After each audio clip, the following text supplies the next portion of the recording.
Back in 1595 or so, Will Shakespeare pumped out a hot new show. It was rad, it was bad, this dynamite play, which is why it still blows your mind today. So listen up good and a rip you'll get out of Romeo and Juliet. In the town of Roanoke, you've heard the news, lived the Capulets and Montagues. They strutted their stuff, these muckety mucks, in designer threads costing big bucks. They hated each other, did these families. You could say they were lifelong enemies. Now the leading man, as you soon will know, was the Montague son named Romeo. He was young and slim, a stud supreme, ready for action and loaded with steam. Let's listen up to Romeo as he raps with his pal Mercutio. Mercutio, buddy, I could use some kicks. Let's get together with the local chicks. How, Romeo? That's nothing new. You're looking for love like you always do. You could say I'm the romantic type, but I'll grab the peach while the peach is ripe. There's a party tonight, a super bash.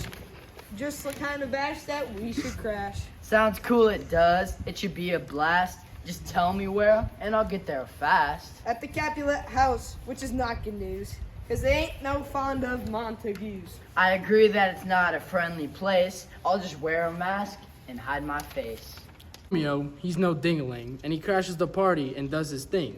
Once he gets inside, he cruises the place behind his mask, which covers his face. He keeps his cool till a chick he spots, for whom he instantly has the hots.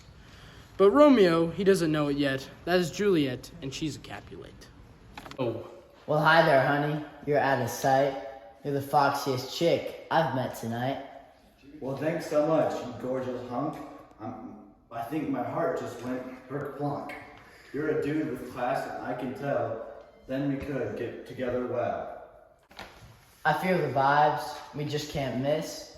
Let's seal it off with a kiss. I like your lips, oh yeah, indeed. A big guy who moves with speed. No need for names and all that stuff. We're hitting it off, and that's enough.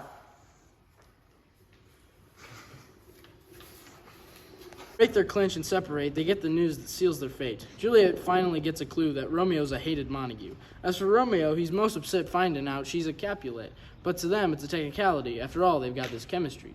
They're hooked up for good. They may get tricked, but what a treat.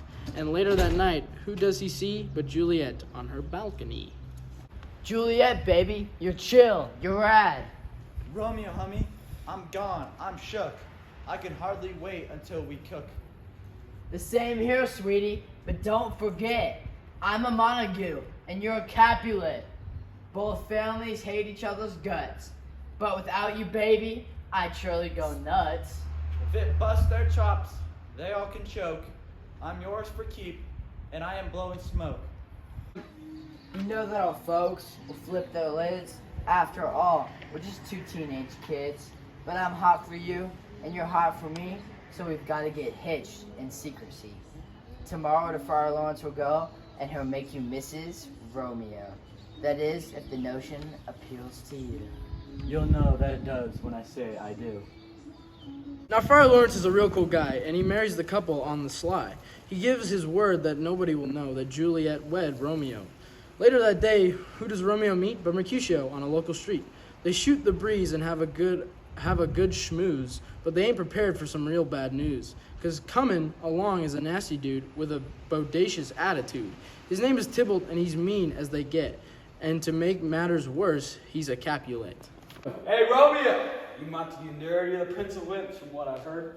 Don't front me, Tybalt, but I'll stash your sword. You're either half smashed or out of your gourd.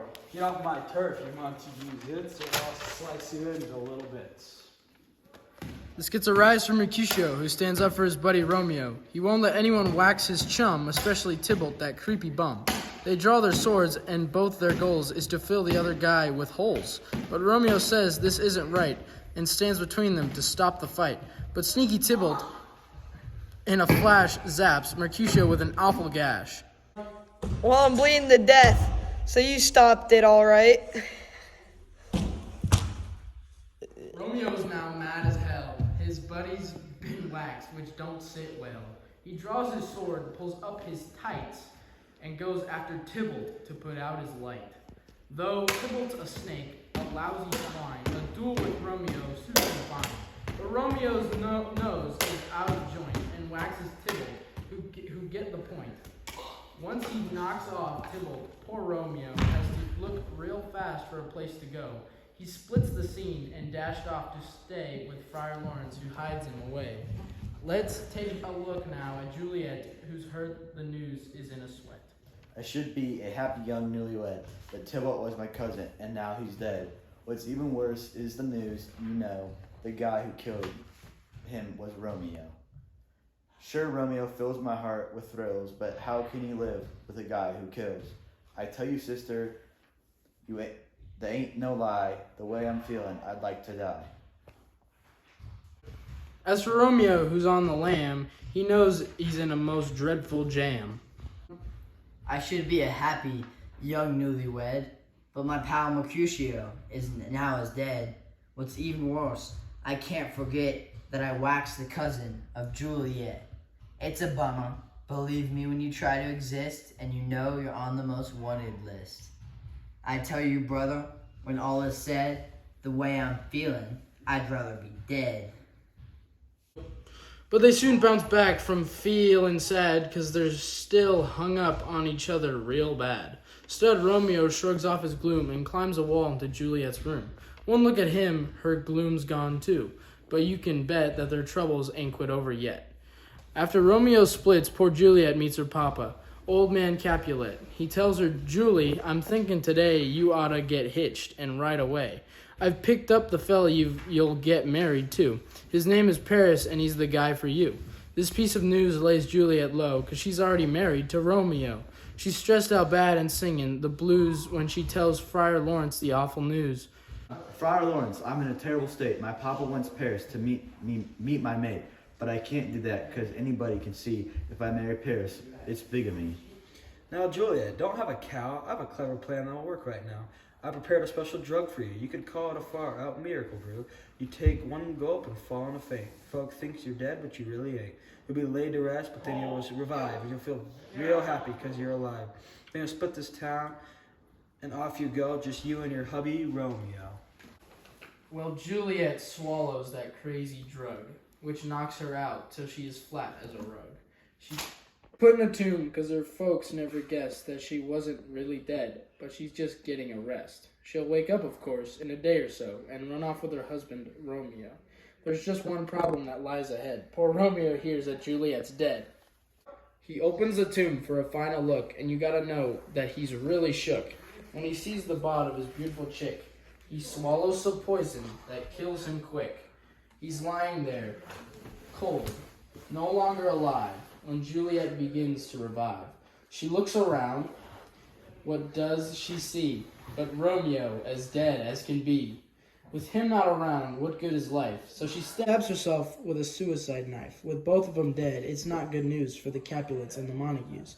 They're sobbing and weeping, and they're all unglued when they see the result of their family feud. They know in their hearts they've all been wrong, so they promise each other they'll get along. Though they'll have to do it, they all regret without Romeo or Juliet.